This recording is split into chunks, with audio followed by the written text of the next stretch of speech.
invité avec nous chaque soir pour décrypter les mouvements de la planète marché. Adrien Dumas est avec nous, le directeur des investissements de Mandarine Gestion. Bonsoir Adrien. Bonsoir Grégoire. Christian Parizeau nous accompagne également, économiste et président d'Altair Economics. Bonsoir Christian. Bonsoir. Et Alexandre Drabovic est avec nous également, le directeur des investissements d'Indosuez Wealth Management. Bonsoir Alexandre. Bonsoir Grégoire. Le 18 septembre dernier, la Réserve fédérale américaine baissait ses taux de 50 points de base. Le 10 ans américain avant cette décision était à 3,70%. Un mois après, ou quasiment, on se retrouve avec un 10 ans américain à 4,2%, 4,20% autour aujourd'hui, et un S&P sur la période qui a progressé de 4%. Est-ce qu'on peut revenir sur cette séquence, expliquer pourquoi les taux longs, notamment, sont plus élevés aujourd'hui qu'ils ne l'étaient avant la baisse de taux directeur de la Réserve fédérale américaine, Alexandre? Moi, j'y vois en fait finalement deux explications assez simples. La première, c'est que depuis l'été où on s'est vraiment inquiété sur l'économie américaine, notamment sur le front de l'emploi, on a quand même eu une amélioration à la fois des chiffres du chômage qui finalement montrent que l'économie américaine va bien. On a même eu le taux de chômage qui est repassé de 4,25 à 4,05. Donc on est sur les décimales, c'est vrai, mais néanmoins c'est une belle amélioration. Première chose, l'emploi s'améliore. Deuxième chose, même les ventes au détail se sont améliorées. Donc on voit bien que finalement que le consommateur américain se porte plutôt bien. On a toujours cette résilience au niveau de la consommation. Et puis quand on regarde aujourd'hui les prévisions du PIB pour le troisième trimestre qui vont bientôt sortir, on est pratiquement à 3%. Oui. Donc on est quand même très très loin d'une situation de peur de récession. Donc finalement, peut-être que le marché était allé trop loin dans son pessimisme et donc dans son anticipation des baisses de la taux Fed. Parce que finalement, la Fed n'a jamais bougé dans l'histoire. Elle a toujours dit que ça sera entre 3 et 4 baisses. Mais le marché est allé à dire non, les taux vont aller en dessous de 3% fin 2025. Et puis, deuxième effet, il est un peu plus récent, c'est la remontée dans les sondages de Trump. Et là, sur l'histoire de Trump, le marché joue un petit peu ce qu'on appelle la réflation, c'est-à-dire un peu plus d'inflation avec peut-être une reprise économique derrière. Et donc, ça doit se refléter, évidemment, un peu plus dans les taux longs. C'est pour ça qu'on a vu sur la courbe des taux une repentification cette fois-ci, mais qui s'opère par les taux longs. Donc, on a un système d'équilibre. Maintenant, si on fait un parallèle historique entre les élections en 2016, en 2020... Oui, c'est ça. Ah oui, celle de 2020, pardon. Ok. Voilà. Oui. C'est que 6 mois avant, 6 mois après l'élection, les taux longs étaient remontés de 100 BP. Donc finalement, on a fait la moitié du chemin aujourd'hui. Si toutefois la trajectoire se confirme avec une victoire Trump, le marché évidemment s'ajuste, ou peut-être qu'on a plus d'inquiétude aujourd'hui sur les taux longs que sur la trajectoire boursière. Ah ouais. Bon, le marché et la Fed sont réconciliés aujourd'hui de ce point de vue-là ou pas encore, enfin sur les baisses de taux encore à suivre potentiellement de la Réserve fédérale américaine. Est-ce que le marché s'est réajusté au message de la Fed ou est-ce qu'il y a encore un hiatus? Moi je pense qu'il s'est réajusté aujourd'hui. Le marché s'est réajusté à peu près à 3,5 fin 2025. D'accord. C'est également nos anticipations chez Indosuez. On avait même plutôt accentuer nos baisses de taux pour 2025 à 3,5, mais pas aller jusqu'à 3%, justement parce qu'on est toujours sur un scénario d'atterrissage en douceur de l'économie, voire même un redécollage de l'économie américaine. Ouais. Donc là, c'est également quelque chose qu'il faut surveiller. Je pense que de manière générale, le marché a beaucoup hésité entre l'atterrissage en douceur et un atterrissage dur. Ouais. Mais on voit aujourd'hui se dérouler potentiellement de plus en plus un scénario de non-atterrissage. No landing. De no landing, redécollage, je ne sais pas comment on peut le dire en français. Et je pense que globalement, beaucoup d'agents, d'économistes, de stratégistes resteraient encore pessimistes sur les perspectives américaines et que le marché n'est pas réellement positionné aujourd'hui dans cette configuration finalement en économie américaine comme en début 2023. C'est-à-dire qu'on a des attentes qui sont très très basses en début d'année et puis finalement l'année avance et puis on se rend compte que tout va bien et le marché doit se réajuster à cette réalité. La dernière fois qu'on est passé par cette idée ou ce narratif de no landing, alors c'était en première partie d'année 2024, là, Alexandre, on a vu des taux américains, des taux longs monter jusqu'à 4,70. 4,7. C'est ça. Voilà, c'était le point haut de l'année. C'est ça. Quand on avait effacé toutes les baisses de taux de la Fed et que certains commençaient même à imaginer que le premier ou le prochain mouvement de la Fed pourrait être une hausse de taux. On a eu cette petite discussion à un moment dans le marché. Ouais, alors là, je pense qu'aujourd'hui, on en est très loin. On ne revient pas à ce niveau de discussion. D'accord. De combien la Fed va pouvoir baisser. Ce qu'on sait, c'est que quand elle était à 5,5, elle était de toute façon trop restrictive. quand on regarde l'inflation aujourd'hui, même à ce niveau actuel, elle est encore restrictive. Et je rappelle que la Fed a un double mandat. Dans ses statuts, elle le dit, c'est maximiser l'emploi avec une stabilité des prix. Mais maximiser l'emploi vient en premier. Christian, qu'est-ce qui se joue là sur les marchés obligataires en ce moment entre la décision de la Fed le 18 septembre dernier et évidemment l'élection présidentielle du 5 novembre? Non, ça a été dit, c'est-à-dire que les statistiques américaines nous ont surpris. C'est vrai qu'on était sur le mois de juillet qui était un peu en deçà des attentes, avec des révisions à la baisse de l'emploi qui avaient été assez importantes de la part du BLS, parce que le BLS aime bien réécrire un peu les histoires, et donc on avait des éléments assez négatifs. Ce qui a fait penser à certains membres du FOMC, a priori, du comité de politique monétaire de la Banque centrale américaine, ça leur a fait même penser qu'il y avait un risque de retournement du marché de l'emploi, et c'est ce qui explique en grande partie cette précipitation d'une baisse de 50 points de base. Alors, ils ne sont pas seulement responsables de la remontée des taux, c'est surtout avant tout les indicateurs économiques qui restent très forts aux États-Unis, il faut quand même le souligner. C'est peut-être pour ça aussi que les marchés actions réagissent si peu à cette remontée des taux. Parce que si je vous dis que la croissance est plus forte, même si les taux remontent, c'est pas du tout la même chose si je vous dis qu'il y a un ralentissement et que les taux montent. Là, on n'est pas du tout sur le même effet en termes de valorisation pour les marchés. Après, il y a quand même un élément qui est quand même aussi un élément de soutien, quoi qu'il arrive, pour les marchés actions face à cette remontée des taux, c'est le fait que la Banque centrale américaine maintenant doit prendre en compte une inflation beaucoup plus faible. Ça veut dire qu'aujourd'hui, elle a des taux réels qui ont beaucoup remonté depuis. C'est-à-dire qu'aujourd'hui, le niveau des taux directeurs, même baissés de 50 points de base, sont beaucoup plus élevés en termes réels qu'au début d'année. Donc ça permet quand même de dire que la Banque centrale n'a pas besoin de remonter les taux. Ce qu'on n'avait pas au début d'année, parce qu'au début d'année, si on avait eu une réaccélération de l'économie et de l'inflation, on pouvait se dire qu'à ce moment-là, la politique monétaire, ça faisait baisser les taux réels, n'était pas assez restrictive, on pouvait mettre. Là, on n'est plus du tout dans cette optique. Au pire, il faut rien. Si vous êtes vraiment très boule pour l'économie américaine, tant que l'inflation ne marque pas de reprise très marquée, et je ne parle pas de l'inflation globale, je parle plutôt du noyau dur, de ce qui est vraiment lié à l'équilibre offre-demande, tant qu'on n'a pas de réaccélération de l'inflation, il n'y a aucune raison pour que la Banque centrale remonte ses taux. Donc, pour l'instant, ça donne aussi une bonne visibilité. Alors, le seul bémol... On peut imaginer un stop and go dans le cycle de baisse de taux de la Fed? Ils y étaient là-dessus il y a encore quelques mois. Il y a quelques mois, ils avaient dit on baissera les taux, pas forcément de manière continue, progressive. La BCE était aussi sur ce côté-là, mais la BCE là est en train de... On voit que les plus colombes sont sur... Maintenant, ils nous reparlent sans vraiment le prononcer, le mot de déflation. Donc la BCE est un peu plus inquiète que la Banque centrale américaine parce que ça a été dit, 3% de croissance. Est-ce que vous vous inquiétez sur la croissance quand vous avez 3? Alors après, est-ce qu'on ajuste? C'est nécessaire parce qu'il ne faut pas laisser les taux réels trop élevés et risquer de casser la machine, mais ça veut dire qu'on va rester au-dessus, entre guillemets, du taux neutre. Alors, toute la question, quel est le niveau du taux neutre? Alors ça, c'est un gros débat. Ils nous l'ont remonté parce qu'il était à peine à 2,5 il y a encore quelques temps. Maintenant, sur le dernier set, on est à 2,8. 2,8. On est à 2,8. Pour moi. Mais il y a encore un membre hier qui nous a dit qu'on pourrait même dépasser les 3 pour le fameux taux neutre. Donc ça veut dire que plus on se rapprochera du taux neutre, plus il y aura un débat. Mais ça, on est à 5. Donc on a encore largement des baisses à attendre, sans trop de risques. Encore une fois, la plus mauvaise nouvelle, ça serait si l'inflation noyau dur serait accéléré. Mais tant qu'on est dans ce process-là, la Banque centrale peut relativement baisser. Alors après, et accompagner donc la baisse de l'inflation. Après, il faut quand même, je mettrais juste un petit bémol sur les taux longs. Si les taux longs commencent à remonter beaucoup trop rapidement, n'oubliez pas que l'économie américaine est quand même très sensible aux taux d'intérêt, notamment l'immobilier, et notamment ça pourrait aussi entraîner quand même des effets. Tout dépend de la réaction des taux longs. Mais si c'est trop violente, on aura de nouveau des anticipations quand même assez négatives sur l'économie américaine. Mais pour l'instant, c'est largement supportable ce qui s'est passé. Il ne faut pas non plus tirer la sirène d'alarme, c'est un peu trop tôt. On n'a pas encore revu 5% sur le 10 ans américain. 4,20, ça reste un monde connu pour les investisseurs aujourd'hui. Le rôle de Trump dans tout ça, dans cette baisse des marchés obligataires et cette remontée des taux moi, il me semble très important. J'entends effectivement que les indicateurs économiques américains étaient plutôt bons. L'indicateur de surprise économique, effectivement, est en hausse régulière depuis le mois de juillet. Ça, c'est sûr. Mais on est quand même passé d'un scénario où on anticipait un sweep démocrate à un sweep républicain qui est d'une probabilité assez importante.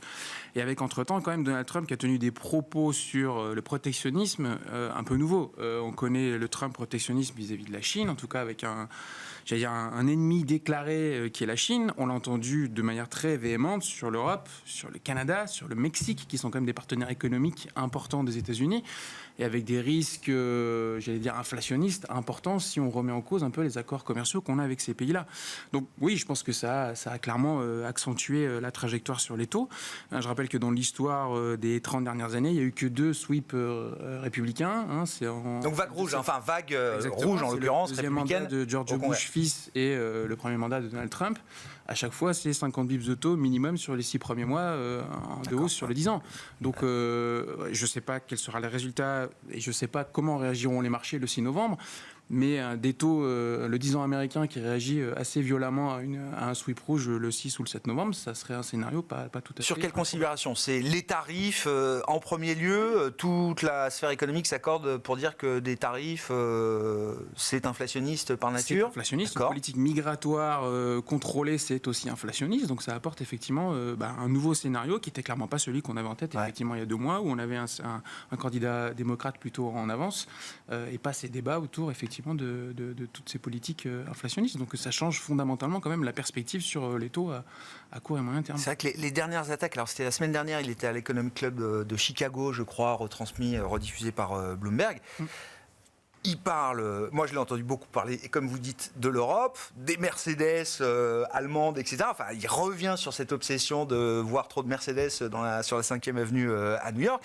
Le Mexique, s'il faut mettre des tarifs jusqu'à 2000%, il n'y aura pas une voiture assemblée au Mexique chinoise qui passera la frontière.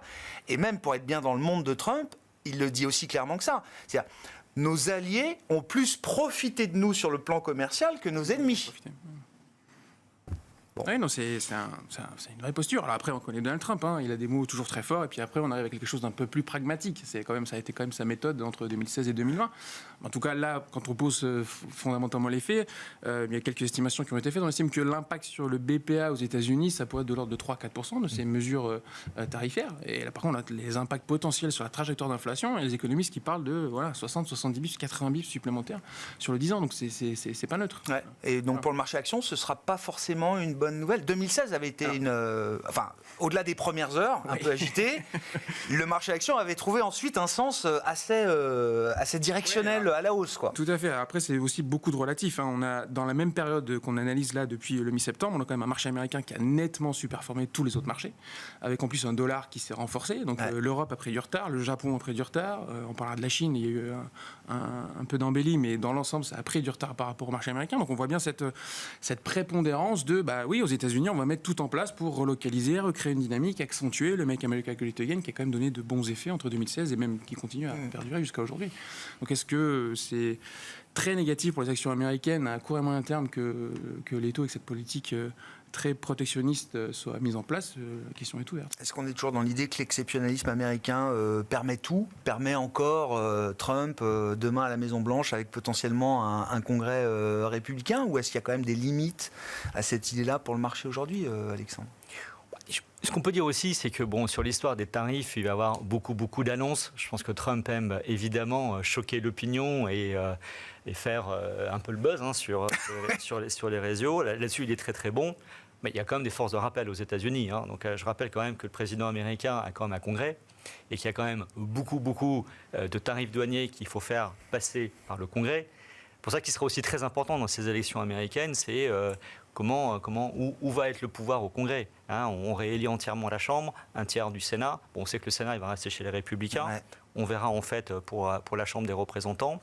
Mais c'est vrai qu'il peut voter sur des tarifs douaniers importants en évoquant une compétition de la Chine qui est au détriment des règles internationales. Il peut invoquer une menace également sur la sécurité nationale, mais en dehors de ça, il va quand même être très limité et challengé. Il ne peut pas tout faire non plus. Donc attention, entre les effets d'annonce et ce qu'il peut réellement faire, il y a quand même une démocratie aux États-Unis, il y a quand même des institutions. Donc Trump ne peut pas en faire ce qu'il veut non plus sur les tarifs douaniers. Mais il est certain que le marché va beaucoup se centrer en fait sur ce narratif actuellement. Maintenant, si on prend un tout petit peu de recul aussi, parce qu'il y a, on va dire, ce court terme, quelques semaines avant. Il y aura un après 5 novembre.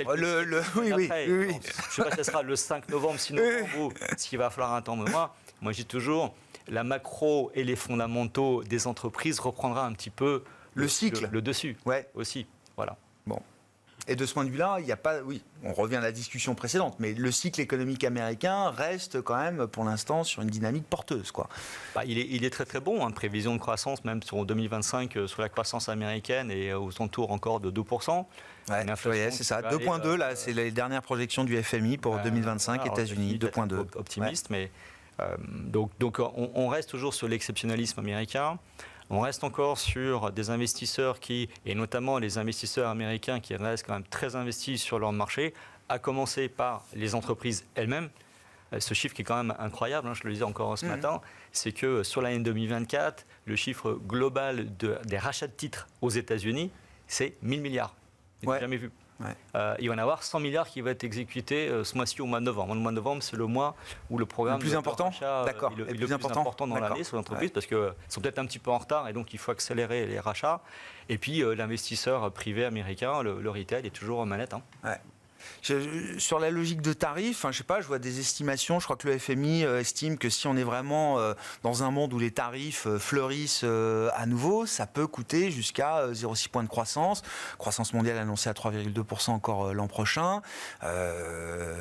Avec en plus en Europe un peu de consolidation budgétaire ici et là, qui risque quand même d'amputer là aussi la dynamique de croissance. Je veux dire, est-ce qu'on peut se retrouver avec un scénario macro 2025 complètement chamboulé par l'élection du 5 novembre de ce point de vue-là, Christian? Ah oui, ça fait partie des incertitudes. En gros, il y a 2 grosses incertitudes pour l'année prochaine. Ça sera ce qui va se passer au niveau des politiques budgétaires. Et ça, on oublie la monétaire, on passe maintenant au budgétaire, parce que le monétaire, quoi qu'il arrive, on n'a pas trop de risques, à part véritablement s'il y avait une reprise de l'inflation très forte aux États-Unis. Et puis derrière, ce que je voudrais dire aussi, c'est qu'on mesure mal aussi comment va réagir l'économie américaine à toutes ces politiques budgétaires aussi, et européennes aussi, mais ça c'est sur notre angle. Mais aux États-Unis, je vous prends un exemple, là il y a une enquête qui a été faite par la Fed de Richmond, qui nous indique que 30% des entreprises américaines ont gelé leurs investissements, leurs embauches en attendant les résultats des élections, et elles réagiront en fonction. Alors, dans le beau côté des choses, on pourrait dire ça peut rebondir très vite, parce que ces 30% peuvent de nouveau embaucher et investir s'ils sont contents, mais à l'inverse, et ce qui ça peut être 30% de moins. Voilà, ce qui les inquiète beaucoup, c'est que la hausse des droits de douane ne pourra pas être répercutée aux consommateurs. Et ça, c'est la grosse différence qu'on a par rapport à il y a quelques mois. Il y a quelques mois, quand on avait des hausses de coûts, on le passait aux consommateurs, et on voit que maintenant, ça ne passe plus du tout. C'est très différent. Alors, c'est vrai que le consommateur, il a touché le chèque du Trésor et il a accepté les hausses de prix. Il avait des cartes bancaires, c'était facile d'utiliser la carte bancaire, et maintenant ils ont des taux d'intérêt à 20% sur leur carte bancaire, et donc c'est très difficile de creuser encore plus l'utilisation des crédits à la consommation. Donc on a le levier du pricing power est épuisé. Il est épuisé, donc ça veut dire que derrière ces politiques, on peut avoir des réactions assez étonnante qu'on n'anticipe pas de l'économie américaine, parce que si véritablement il y a un durcissement et une hausse des coûts pour les entreprises, certaines entreprises vont se dire je vais commencer à licencier, je vais commencer à réduire mes effectifs, et là on pourrait avoir paradoxalement un double effet récessif. de l'inflation et de l'autre récessif, parce qu'on aurait le marché du temps. Alors bon courage pour la Banque centrale américaine. Donc c'est juste pour vous dire un petit exemple de comme quoi la politique budgétaire. Alors en Europe, combien ça peut perturber? En Europe, naturellement, ça sera en fonction de l'impact du durcissement des politiques, mais ça viendra aussi en supplément comme élément. Moi, je ne crois pas du tout à notre cher gouvernement français qui nous dit qu'il peut lever les impôts et que ça ne changera rien dans la prévision de croissance qu'on a pour l'année prochaine. Donc forcément, on le paiera aussi. Consolidation budgétaire pour les pays en Europe qui le font. J'ai vu des estimations jusqu'à 9 points de PIB en moins. Grosso modo, sur l'ensemble de la zone. Si tout est fait comme ce qui est annoncé à peu près en termes de hausse d'impôts, on peut estimer qu'on aura, si tout va bien, une croissance nulle en France l'année prochaine. Je pense qu'on est plus ce scénario-là que sur le 1% de croissance. Donc on est clairement sur des effets qui vont quand même entacher un petit peu nos prévisions pour l'année prochaine, et qui ne sont pas forcément encore totalement intégrés, parce qu'on n'a pas encore tous les éléments de budget, on n'a pas tous les éléments de réponse. En gros, on a trois éléments qui peuvent tout changer pour l'année prochaine. Est-ce que la Chine redémarre réellement ? Bon, ça, on va en discuter. Qu'est-ce que donneront les élections en termes de politique budgétaire aux États-Unis, et quelle sera l'ampleur des durcissements de politique budgétaire en Europe? Ces 3 éléments aujourd'hui, on n'a pas de visibilité encore pour nos projections 2025. C'est pour ça que c'est très difficile à faire pour l'année prochaine en termes de projections économiques. D'accord avec le comportement des entreprises là face à l'idée ou l'hypothèse d'une résurgence inflationniste, sans même aller jusqu'à une inflation qui remonterait jusqu'à 10%. Adrien, mais d'accord avec l'idée que le levier du pricing power a été épuisé dans la première vague d'inflation et que le consommateur, pour plein de raisons, supportera plus de hausse de prix à l'avenir. Enfin, dans un avenir proche. Oui, en tout cas, effectivement, c'est un levier qui a extrêmement bien fonctionné. Après, il y a beaucoup d'industries dans lesquelles, en fait, ça a recomposé la chaîne de valeur. C'est-à-dire que c'est pas forcément que des arbitrages par rapport à des produits ou des matières premières qui vont être imposées par les tarifs douaniers. Hein. Je prends la chaîne de valeur du semi-conducteur. Aujourd'hui, elle s'est complètement refondée autour d'un axe, j'allais dire, américain-japonais qui a complètement changé la donne. Pourquoi est-ce qu'ASML a publié des très mauvais chiffres? C'est parce qu'ASML a perdu pas mal de parts de marché par rapport à d'autres fabricants de machines, soit américains, soit japonais, qui ont réussi et qui sont en dehors des restrictions sur le déploiement de certaines technologies. Donc, je trouve que les entreprises se sont très très bien adaptées. Elles sont effectivement un peu le pied sur le frein par rapport aux élections, ce qu'elles font traditionnellement quand on regarde ce qui se passe les 6 mois précédant une élection. Toujours, on a un petit ralentissement de la vague d'investissement. On était sur un rythme de capex extrêmement important, aux États-Unis, en très forte accélération. Alors, sur le remanufacturing, la relocalisation, c'est très aux États-Unis, c'était vrai aussi au Japon, dans d'autres zones géographiques où il y avait une vraie réaccélération. Donc, je suis pas étonné qu'il y ait un petit coup de frein, mais je trouve que les entreprises se sont déjà préparées et adaptées parce que l'arrivée de Donald Trump commence à être probable et que la recomposition effectivement des chaînes de valeur est complètement en cours. Ouais. Sur la Chine, Alexandre, vrai ou faux signal? Bon, il y a eu un signal de marché. Est-ce qu'il peut être suivi et est-ce que ça peut devenir aussi un signal macro pour la suite, au moins pour l'histoire de 2025? Écoutez, on a plutôt une vue assez positive de ces dernières mesures en fait en Chine. Je pense qu'il faut vraiment le prendre cette fois-ci au sérieux. Dit autrement, on avait cette situation en 2023 où chaque mesure incrémentale décevait le marché et que chaque rebond en fait sur le marché chinois, les investisseurs en profitaient pour alléger ou en sortir. Donc, je pense qu'aujourd'hui, tout le monde est sorti de la Chine. Je pense que le monde entier aujourd'hui n'est plus investi en Chine, sauf une partie de l'Asie et des Chinois.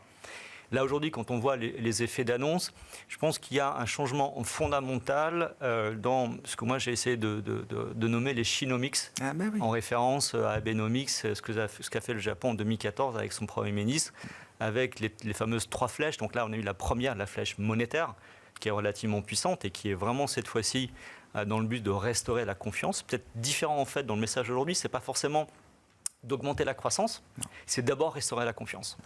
Et puis il y a cet accompagnement fiscal. Donc on a commencé à avoir les premières mesures. Alors je pense que la communication est graduelle. On sent bien que les autorités chinoises veulent. C'est le compte-goutte, la stratégie du compte-goutte. Non, je ne pense pas que ce soit du compte-goutte. C'est vraiment, on va les détailler au fur et à mesure qu'on va les mettre en place. Et on ne va pas un effet d'annonce, on fait 10% de PIB one shot. Non, il y a vraiment cet aspect, je veux redonner confiance. Quelque chose de maîtrisé, donner l'impression quelque chose de maîtrisé, de contrôlé. Et puis surtout, redonner confiance en recréant de la richesse. Parce qu'on sait que les ménages chinois ont perdu beaucoup de richesse par l'immobilier, ils en étaient beaucoup trop dépendants. Donc il faut recréer de la richesse, de la confiance, créer de la richesse. C'est pour ça qu'il y a beaucoup de mesures aujourd'hui qui sont directement dirigés vers le marché boursier. Je redonne ce chiffre qui est quand même phénoménal au niveau de la Chine. Ils ont donc donné la possibilité aux entreprises chinoises, institutions chinoises, d'aller emprunter jusqu'à 70 milliards pour faire des rachats de titres. Des rachats de titres. Donc même en Chine, on commence à procéder à des rachats de titres. Et on a eu des annonces, par exemple, le vendredi, il y a déjà 20 grandes entreprises chinoises qui ont dit « Ok, on va commencer à prendre cette facilité et procéder à du rachat de titres. » Ça, c'est nouveau. Dans le paysage chinois, c'est nouveau, ça. On va dire que en termes de mesures capitalistes, c'est vraiment la mesure la plus extrême de ce qu'on opère et qui est très décriée, même en France. Vous voyez, on va faire des taxes aujourd'hui pour le rachat de titres. La Chine va même dans cette direction-là. Donc il y a vraiment une volonté de créer un floor, en fait, un plancher sur le niveau des valorisations des entreprises chinoises, redonner confiance, et c'est là aujourd'hui où on a cet aspect fiscal qui rentre en compte. Maintenant, il manque quelque part cette troisième flèche qui est plutôt des réformes un peu plus structurelles, notamment l'inclusion financière, le développement de l'épargne, qui manque crucialement encore sur le marché chinois pour créer finalement une vraie culture d'investissement sur le marché. Et quand vous dites que vous êtes positif, ça veut dire que vous attendez cette troisième flèche ou que les 2 premières vous suffisent? Je pense qu'aujourd'hui, ça a enclenché. Je pense que c'est difficile d'aller contre le mouvement. Nous-mêmes, chez Indosuez, on est relativement positif depuis un bon bout de temps sur les émergents, avec beaucoup de frustration quand même depuis quelques temps. Aujourd'hui, ces mesures, c'est bon pour la Chine, mais c'est bon pour le reste de l'Asie. Donc en fait, on voit tous les émergents qui commencent à redécoller. On a même vu des flux sortants du Japon. Parce qu'on voyait à une certaine époque, les gens Bien sûr. les investisseurs C'était le plutôt sur le not Japon. China. On investissait tout ce qui n'était pas Chine en Voilà. Asie. Et Le Japon, finalement, l'Inde, etc. Il y avait l'Inde, mais ça c'est vraiment Ouais. une histoire à part. Je pense que personne n'a envie de sortir dans l'Inde. Donc aujourd'hui, si on veut se réexposer sur les émergents, qu'est-ce que j'ai en portefeuille que je pourrais arbitrer? Je vais peut-être sortir du Japon qui a très très bien performé. Et je vais peut-être mettre un peu plus d'émergents. Alors, il y a beaucoup de flux sur les actions chinoises, mais c'est des flux qui viennent des fonds domestiques. Ça ne vient pas des flux internationaux. Les fonds émergents, qui globalement sont encore très sous-exposés à la Chine en grande majorité, ils vont devoir réduire en fait cette sous-pondération. Donc, ça va créer une opinion vague. Ce qu'on n'a pas encore vu, par contre, c'est un retour au sens général des investisseurs sur les fonds émergents, et notamment les investisseurs américains qui restent encore en retrait. Mais ça, vous l'anticipez. Il y aura ce retour de flux à un moment possible vers la Chine. Voilà, si on y réfléchit bien, les émergents, c'est 11% des indices globaux. Donc vous êtes investisseur américain et vous voulez commencer à diversifier en dehors des États-Unis. Est-ce que vous allez sur l'Europe? Bon, peut-être pas, parce qu'on a quand même beaucoup de problèmes en Europe. Est-ce que vous allez sur les émergents où vous avez 50% de décote dans les valorisations et vous avez deux fois plus de croissance des bénéfices? Vous n'allez pas aller forcément sur la Chine en direct, mais vous allez prendre la des sphère émergents émergente. et vous embarquez 20% de Chine à l'intérieur. Quitte à faire de la value, autant faire des émergents. Je reviens sur mes émergents, mais je ne vais pas spécifiquement sur la Chine. Est-ce que la Chine va arrêter d'exporter de la déflation? Est-ce que c'est ça l'histoire des prochains mois de 2025, après 12 mois de déflation en Chine? Est-ce que cette mécanique-là peut être stoppée?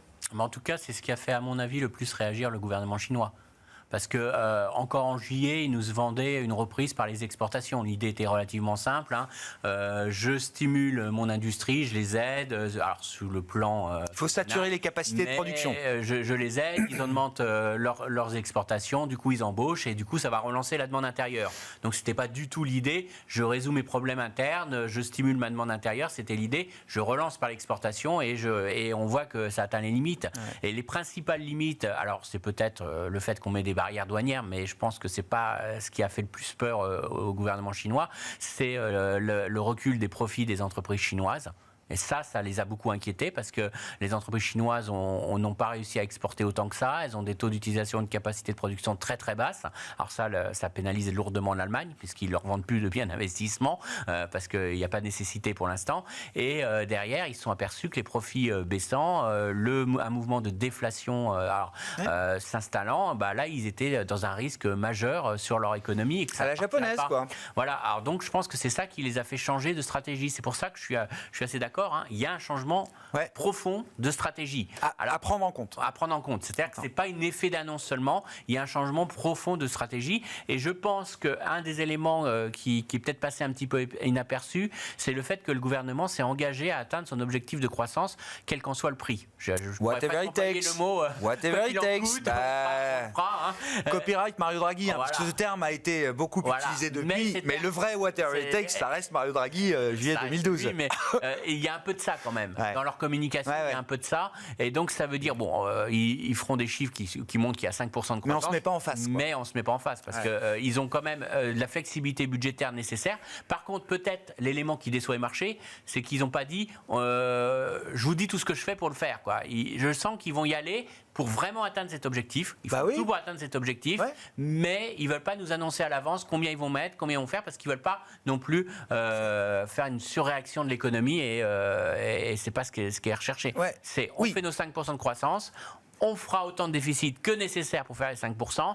La Banque centrale est déjà prête encore à baisser les réserves obligatoires. Ils nous ont dit vendredi, si nécessaire au 4e trimestre, si on voit qu'on ne va pas atteindre, on fera. Donc ça, je pense qu'on peut acheter ça.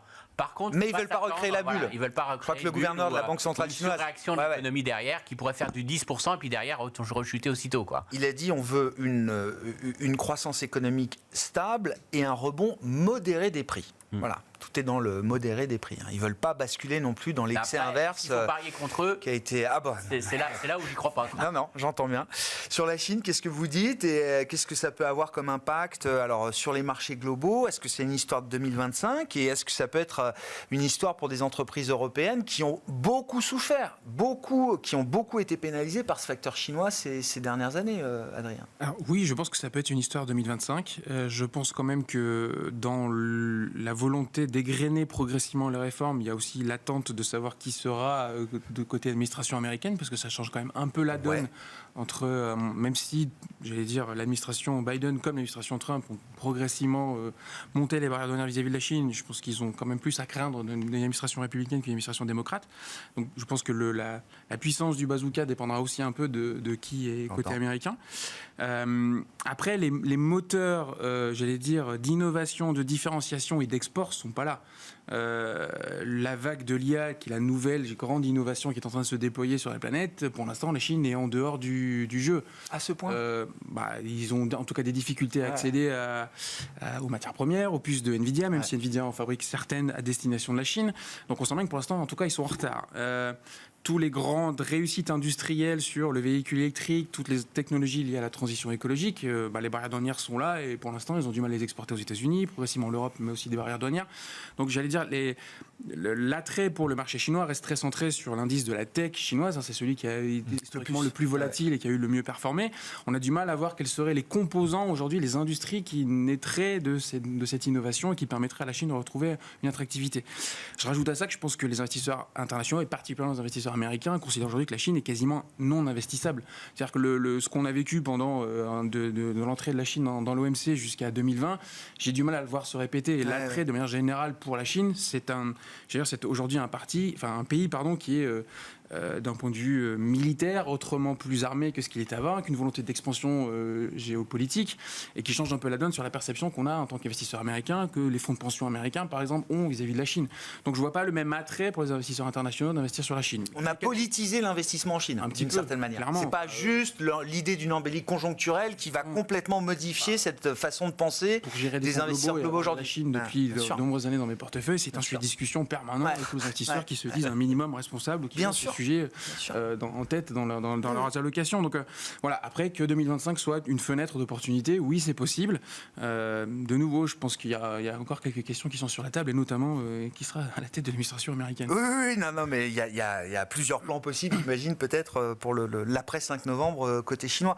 Mais quand vous avez vu le luxe rebondir de 30% parce que Pékin multiplie les annonces, qu'est-ce que vous vous dites? Le marché fait fausse route. D'ailleurs, on a vu que les valeurs du luxe ont très vite rendu la performance. D'accord. Oui, moi je pense, pour le coup, c'est pas le bon play. C'est pas cette manière-là qu'il faut jouer la Chine. Toutes les industries européennes très exposées à la Chine aujourd'hui sont soit très dans le manufacturing, et on l'a dit tout à l'heure, la relocalisation, le remanufacturing se fait au détriment de la Chine, en faveur des États-Unis, du Japon, de la Corée et peut-être même de l'Inde, qui devient une plateforme potentielle de production pour les pays occidentaux.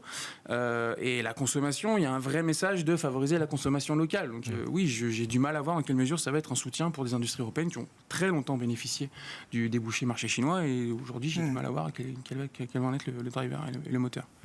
Un mot des résultats d'entreprise. Là, vous évoquiez l'IA. Je veux bien qu'on dise un mot de SAP. C'est quand même peut-être aujourd'hui la plus grosse tech européenne. Alors, je crois que ça se bataille à quelques milliards près entre ASML, après le décrochage d'ASML, et SAP aujourd'hui, qui a été un rouleau compresseur boursier tout au long de l'année. Ça doit prendre 30% ou peut-être plus au plus haut historique sur l'ensemble de cette année. Est-ce que c'est le signe que la dimension logicielle dans la grande thématique IA prend de plus en plus de place? Il y a eu les GPU, l'infrastructure, l'énergie qui va avec. Est-ce que le marché est en train de basculer vers d'autres dimensions autour de l'IA? Oui, bien sûr, le côté applicatif est certainement la prochaine vague de déploiement de l'IA. C'est effectivement, est-ce que dans tous nos outils quotidiens, dans la gestion d'une entreprise, on va pouvoir déployer effectivement des solutions intégrant nativement l'IA?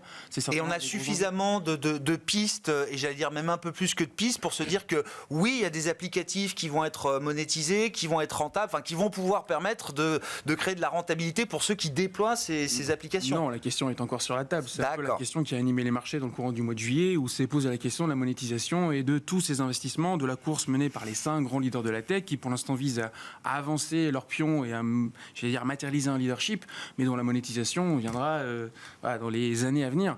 Donc c'est encore un acte de foi, quoi. Pour l'instant, oui. Et on attendait beaucoup, on en avait parlé ici, je crois, il y a un mois, le lancement de l'iPhone 16, oui. qui était celui intégrant des premières solutions d'IA. Bon, pour l'instant, pas pour nous, c'est pas vraiment là. Non, je crois qu'on n'a pas d'IA à la dans fois, l'iPhone 16. les applicatifs d'IA sont un peu décevants, et les ventes de l'iPhone sont plutôt décevantes. Donc oui, ça reste une question ouverte. Mais oui, le sens de l'histoire, c'est que cette technologie se déploie par les applicatifs et par les logiciels. Et effectivement, SAP a plutôt bien réussi sa migration vers le cloud. C'est quand même une entreprise qui a été beaucoup challengée entre 2020 et 2022 avec un tout nouveau management très jeune dont on attendait, le marché attendait plus grand-chose.